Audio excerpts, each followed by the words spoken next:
안녕하세요. 채도사입니다. 말씀 보겠습니다. 하나님이 그들에게 복을 주시며 하나님이 그들에게 이르시되 생육하고 번성하여 땅에 충만하라. 땅을 정복하라. 바다의 물고기와 하늘의 새와 땅에 움직이는 모든 생물을 다스리라 하시니라. 창세기 1장 28절 말씀. 하나님께서는 이 세상을 창조하셨습니다. 우주에서부터 지구까지, 그리고 지구에 있는 모든 생물들을 창조하셨습니다. 그래서 자연들, 동물들, 물고기, 꽃 같은 것까지 다 창조하셨습니다. 이 모든 것을 창조하신 후에 마지막으로 하나님께서는 사람을 창조하셨습니다. 하나님의 형상에 따라서 사람을 창조하셨습니다. 그리고 하나님께서 사람을 창조하신 뒤에 그들에게 복을 주시면서 말씀하십니다. 그 복에 대한 내용이 오늘 우리가 읽었던 본문입니다. 본문에 보시면 하나님께서 땅에 충만하라, 땅을 정복하라, 모든 생물을 다스리라 라고 말씀하십니다. 그럼 여기서 땅에 충만하라, 땅을 정복하라, 모든 생물을 다스리라 라고 하는 이 의미가 무엇일까요? 다스린다고 해서 우리 마음대로 해도 된다라는 말일까요? 마치 옛날에 제국주의를 이루었던 왕들처럼요. 사제나노 나폴레옹처럼 카이사르처럼 마음대로 다른 나라를 침략하고 정복하고 이 땅에 있는 모든 것들을 마음대로 해도 된다라는 말일까요? 그렇진 않습니다. 하나님께서 창조해 주시고 맡겨 주신 이 지구를 우리 마음대로 하라고 맡겨 주신 것은 아닙니다. 오히려 중세 집사와도 같다라고 보는 게 맞습니다. 제가 뭐 집사 사진을 찾을 수 없어가지고 배트맨에서 나오는 알프레도 사진을 좀 가지고 왔는데요.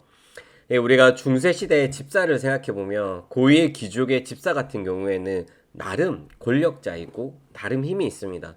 하지만 그가 힘이 있다고 해서 진짜 힘이 아니라 그 주인에게 허락받은 한에 내에서 힘입니다. 특히나 그 가족 안에서 집안 안에서는 꽤 큰 권력을 발휘할 수 있지만 그가 할 수 있는 일은 주인이 허락한 일 외에는 할 수가 없습니다.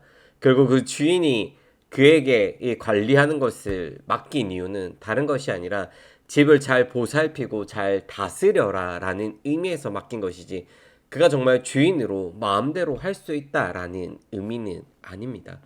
그런 의미에서 지금으로 따지자면 관리자라는 이미지가 더 맞을 것입니다. 그래서 관리자라는 이 사전적 용어를 뜻을 살펴보면 소유자로부터 위탁받아 시설을 관리하는 자, 사법상 타인의 재산을 관리하는 사람입니다.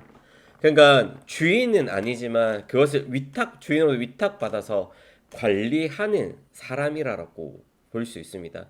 그래서 우리가 이 지구를 다스린다고 했을 때 우리가 주인으로서 다스린다가 아니라 하나님부터 권리를 위임받은 관리자로서 다스린다라는 의미가 포함되어 있습니다. 그래서 하나님께 창조해 주신 이 예쁘고 아름다운 이 지구를 우리는 관리자로서 관리할 필요가 있습니다. 요즘 가을이라서 단풍이 예쁘게 물들어서 정말 예쁜 것들이 보이는데요.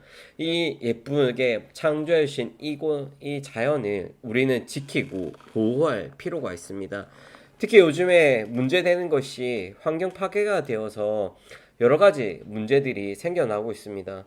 정말 이의 그림처럼 북극곰들이 점점 살 곳이 잃어간다라는 사진들, 지구가 온난화되어 가면서 사막화가 되어 간다라는 것들이 많이 있습니다.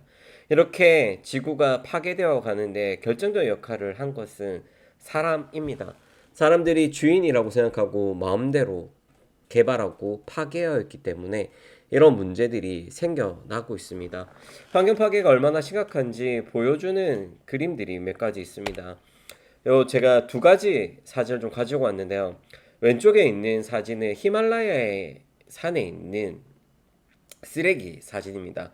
히말라야를 등반하면서 그 등반한 사람들이 버린 쓰레기가 모여서 이제는 그림처럼 넘쳐난다라고 합니다. 그래서 이게 실제적으로 문제가 되고 그리고 이것을 가지고 가서 가지고 내려올 수도 없는 문제가 있습니다. 그리고 오른쪽에 있는 사진은 태평양에 있는 바닷가에 있는 쓰레기 사진입니다. 그래서 이것을 쓰레기 섬이라고 표현하기도 합니다. 실제적으로 바다에 있는 이런 쓰레기들이 많이 모여 있는 쓰레기산이 넘쳐난다라고 합니다. 그래서 태평양에 있는 쓰레기에 있는 지분이 우리나라의 지분이 최소 10% 정도 된다고 합니다. 이 10%의 양이 얼마냐면 1억 5천만 톤 이상의 플라스틱이 쌓여 있다라고 한답니다. 이것이 우리나라에서 배출된 쓰레기의 양입니다. 그래서 이런 것들을 보면 지구가 점점 파괴되어 간다라는 걸 알 수 있고요. 특별히 바닷가에 있는 이 플라스틱 같은 경우에는 해양을 파괴하고 생물들의 일들 죽이는 일들이 생겨납니다. 우리가 뉴스에서도 보게 되지만 생선들의 고기들의 배를 갈라보면 그 안에 플라스틱이 쌓여 있는 경우들이 있습니다. 그리고 버려진 그물망에 걸려서 죽은 물고기도 발견되기도 하고요. 이처럼 우리는 자연환경을 많이 파괴하고 있습니다.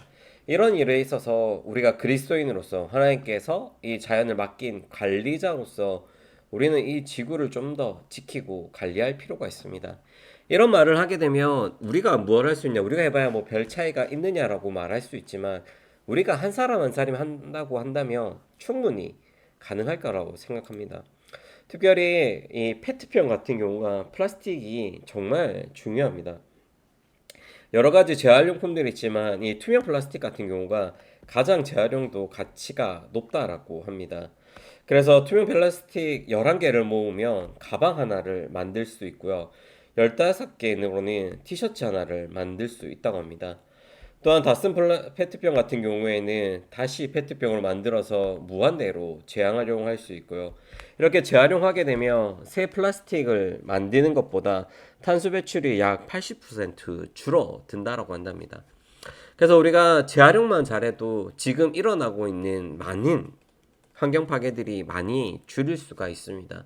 우리가 뭐 당장 크게 뭔가를 할 수는 없지만 우리가 할 수 있는 일부터 하면 어떨까요?